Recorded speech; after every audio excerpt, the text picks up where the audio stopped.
Halo sahabat tercinta, jumpa lagi dengan saya Pribumi Bandung dari Switzerland.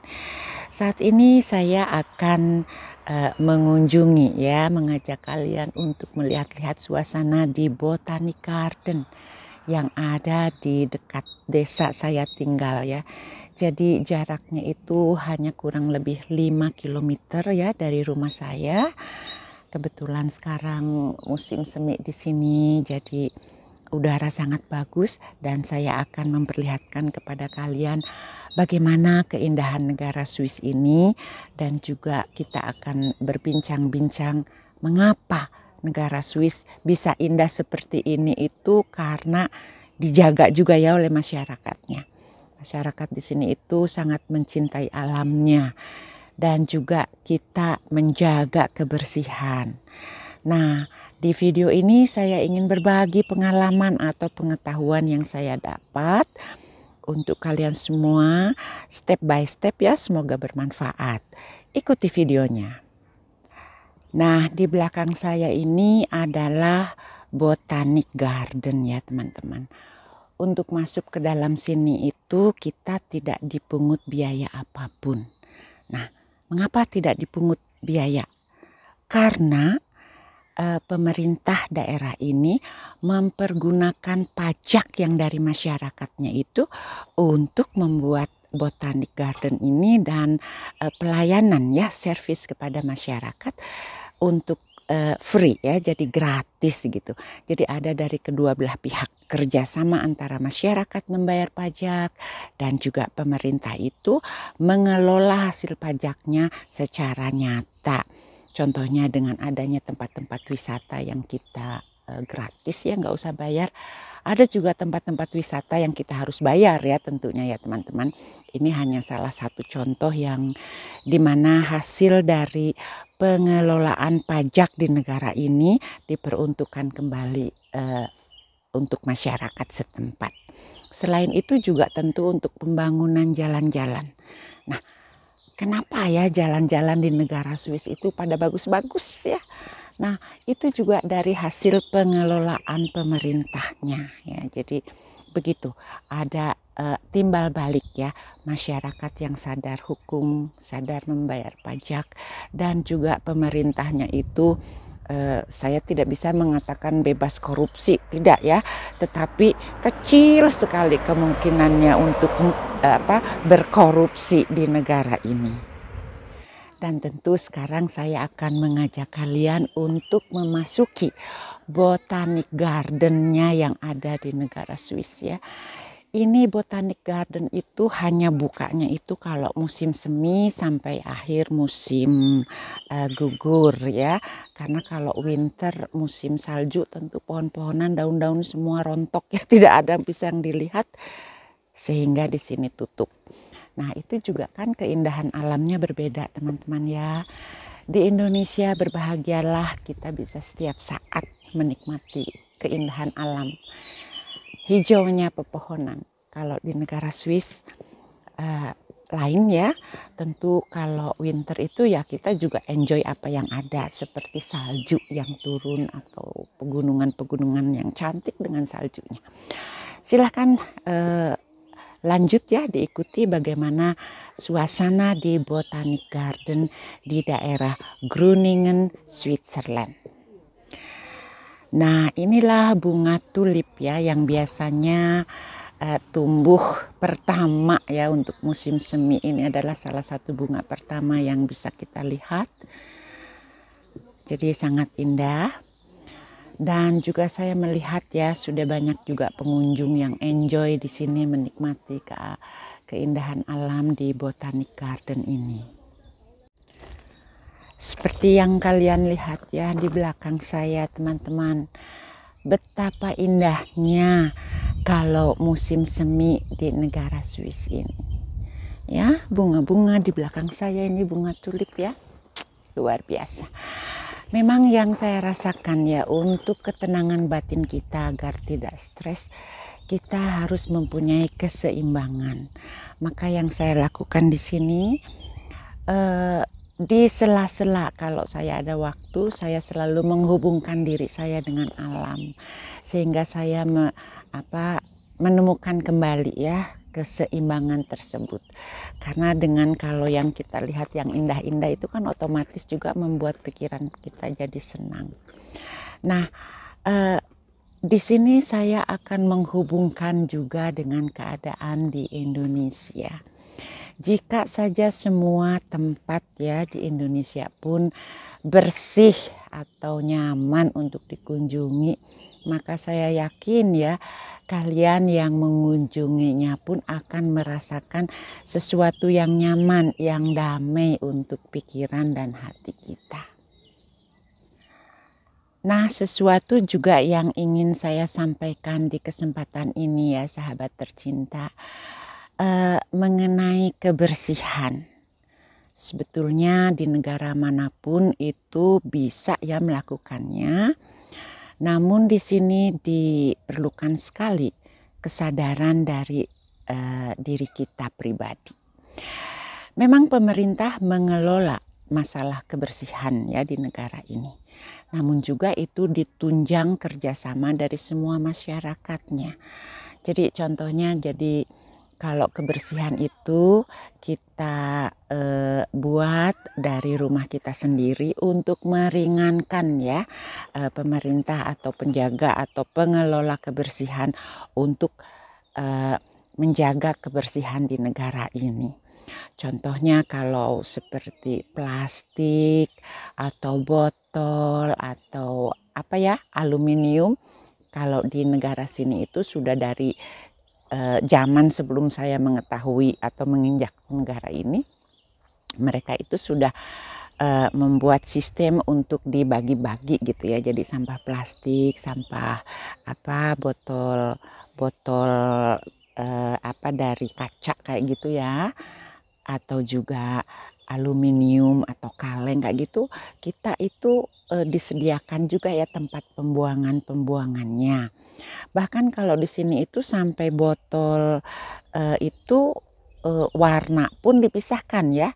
Jadi seperti botol yang berwarna putih itu masuk tong yang berwarna putih, yang berwarna coklat masuk ke tong warna coklat.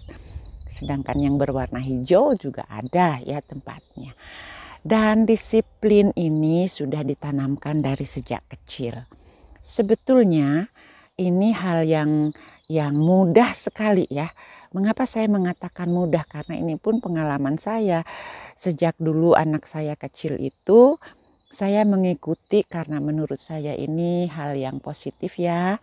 Saya mengikuti ajaran yang saya terima di negara ini mengenai bagaimana kita memberikan disiplin kepada anak kita sejak kecil untuk tidak membuang sampah sembarangan. Dan ini saya terapkan betul juga kepada anak-anak saya dulu waktu masih pada kecil. Sehingga sampai kalau dia itu memakan permen ya teman-teman, kan itu ada bungkusnya ya. Nah, bungkusnya itu dia tidak buang di mana saja kalau dia tidak menemukan tong sampah. Tapi dia memasukkannya ke dalam jaketnya atau ke dalam saku celananya ya. Seperti itu.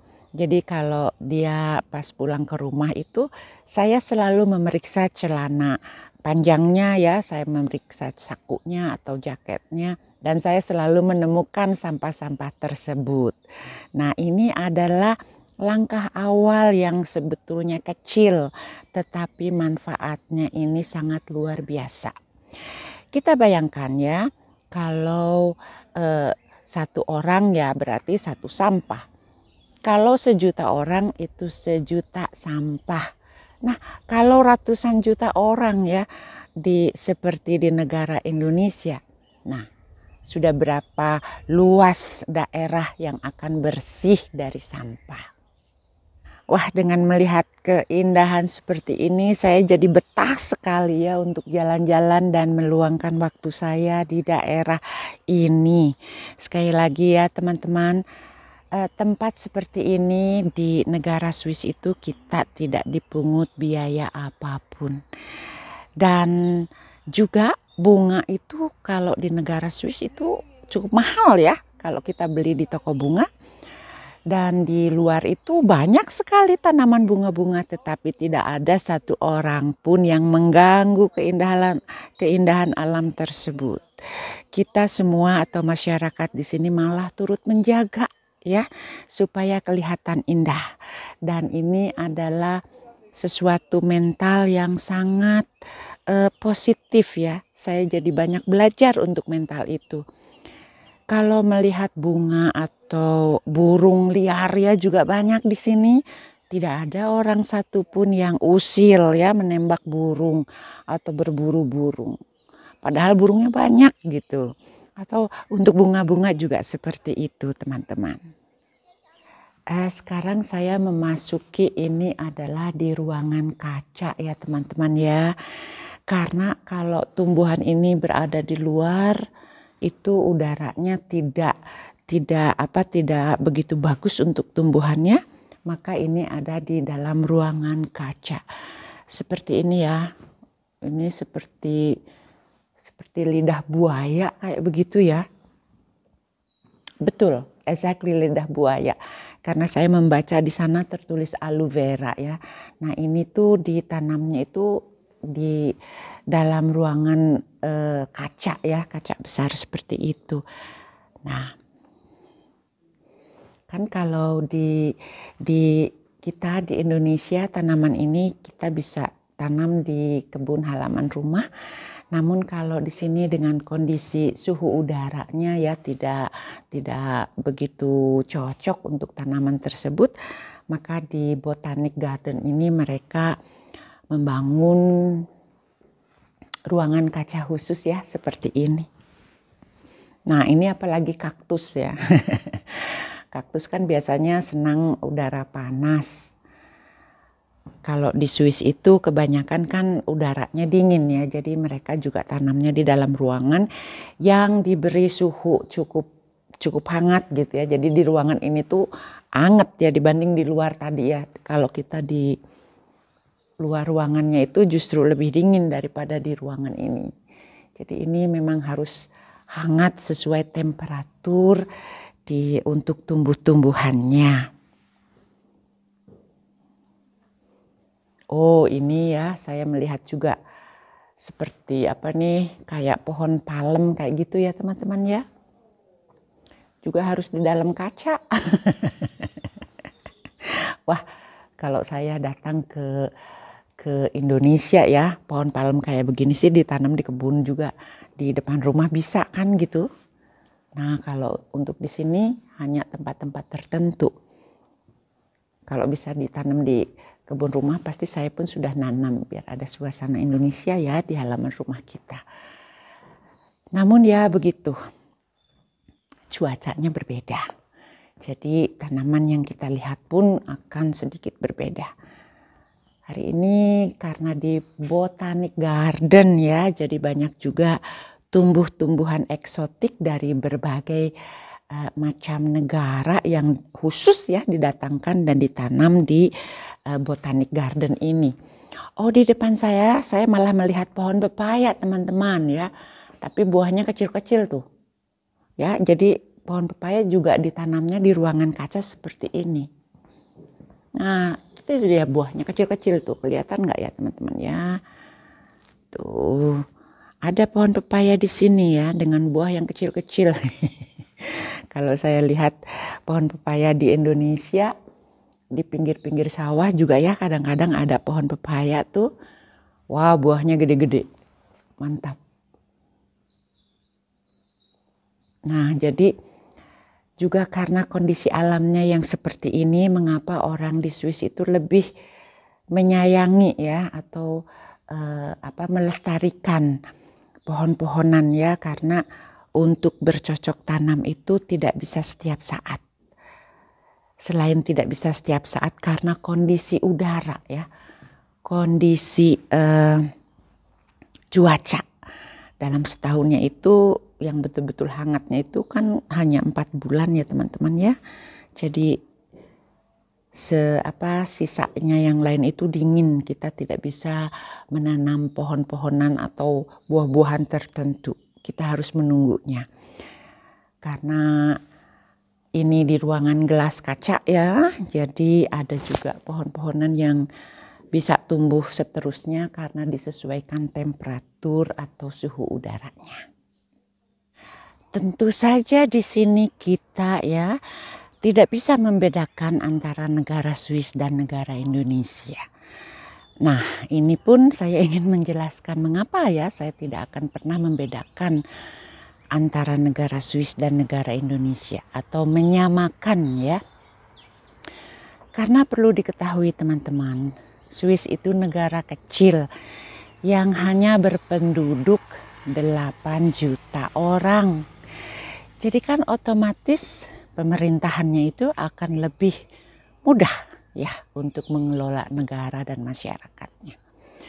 Lain lagi dengan Indonesia yang berpenduduk lebih dari 200 juta orang dan negara yang sangat luas ya. Jadi menurut saya tidak mudah juga ya untuk pemerintah Indonesia melakukan hal yang sama serempak ya di berbagai ribuan pulau di Indonesia. Nah, ini pun harus kita pahami dan kita sadari.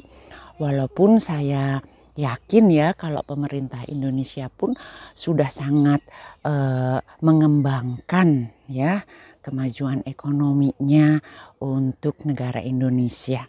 Namun seperti itu, kembali lagi program pemerintah kalau tidak kita ikuti ya, tidak kita patuhi, ya bagaimana mau berkembang ya.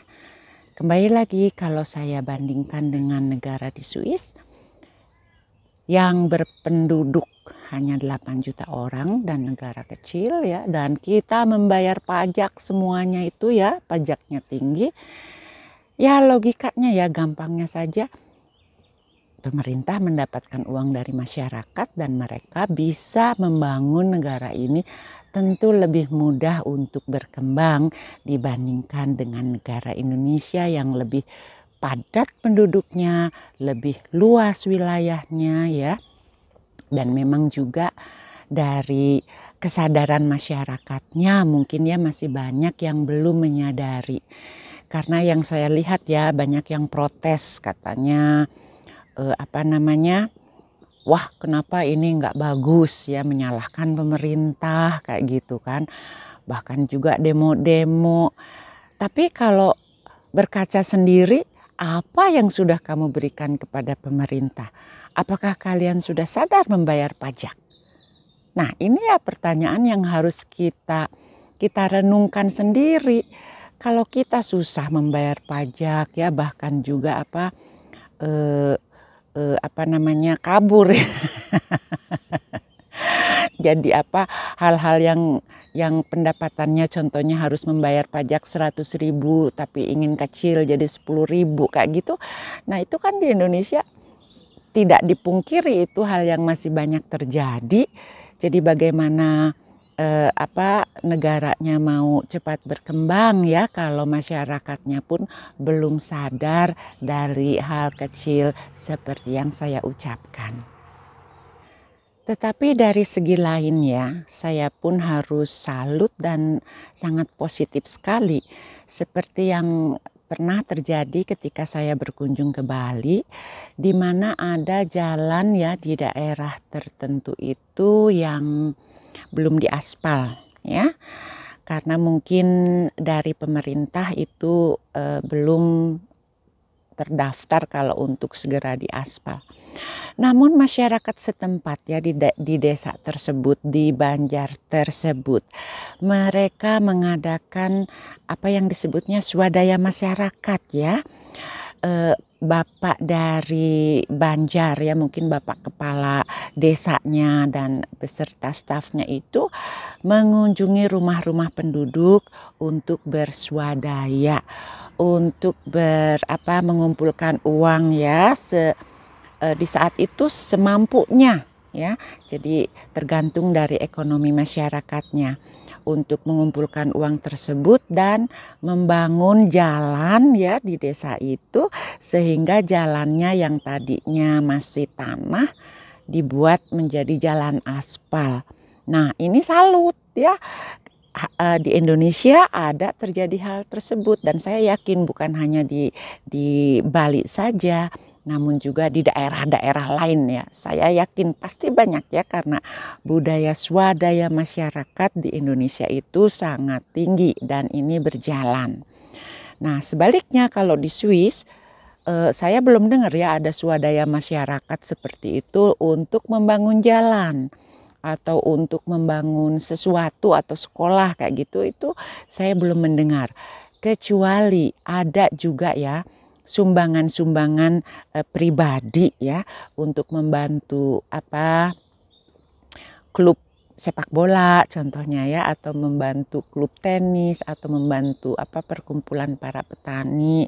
Itu ada juga ya sukarelawan yang membantu itu.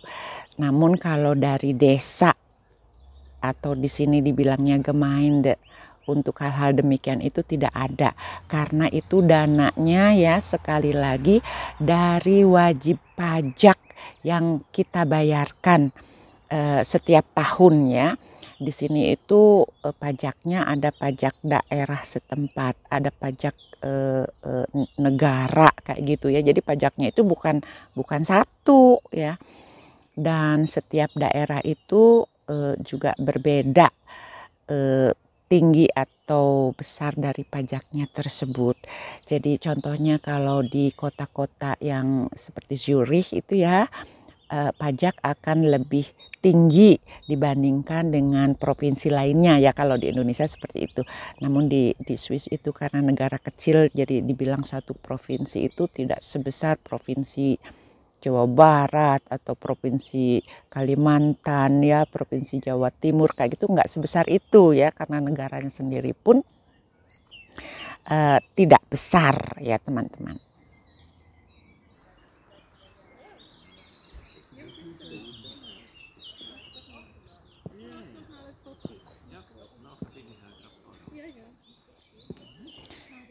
Dan ini juga ya, bunga-bunga tulip itu tidak bisa lama ya tumbuhnya ya. Jadi setelah beberapa minggu itu mekarnya cepat dan nanti itu udah keburu mati gitu. Jadi pada musim semi ini betul-betul orang-orang di sini tuh sangat menikmati ya, karena bunga-bunganya nanti pada mati ya. Baru tahun berikutnya lagi kita akan melihat suasana seperti ini. Ini adalah bunga yang disebut rhododendron ya. Jadi bunganya ini seperti pohon besar ya teman-teman ya. Dan jika sudah berbunga itu, kalian lihat ya, jadi satu pohon penuh sekali dengan bunga. Nah,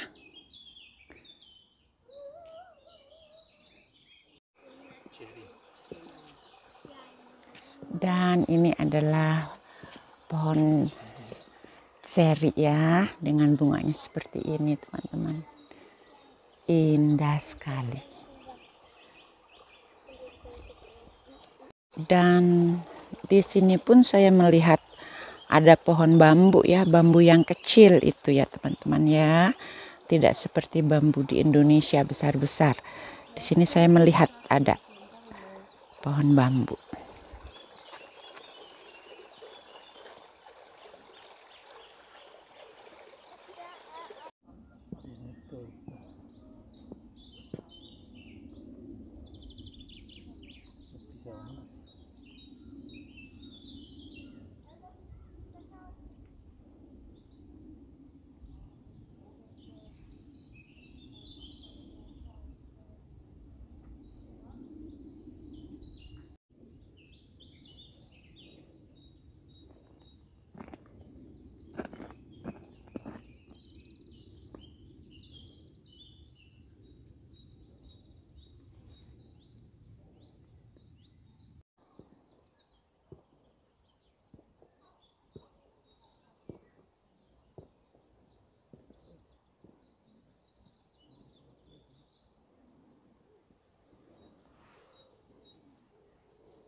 Demikianlah sahabat tercinta jalan-jalan kita hari ini dan juga sedikit berbagi pengalaman bukan maksud saya untuk mengajari atau membuat kalian harus begini atau begitu.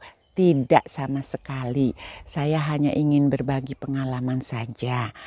Dan jika kalian mempunyai saran atau komen, silahkan ya ditulis komen-komennya agar saya bisa lebih membuka wawasan saya dan lebih bisa berbagi ya dari segi mana kita untuk membuat sesuatu hal yang sangat positif untuk kita semua. Saya Pribumi Bandung dari Switzerland mengucapkan terima kasih dan sampai jumpa di video selanjutnya. Goodbye.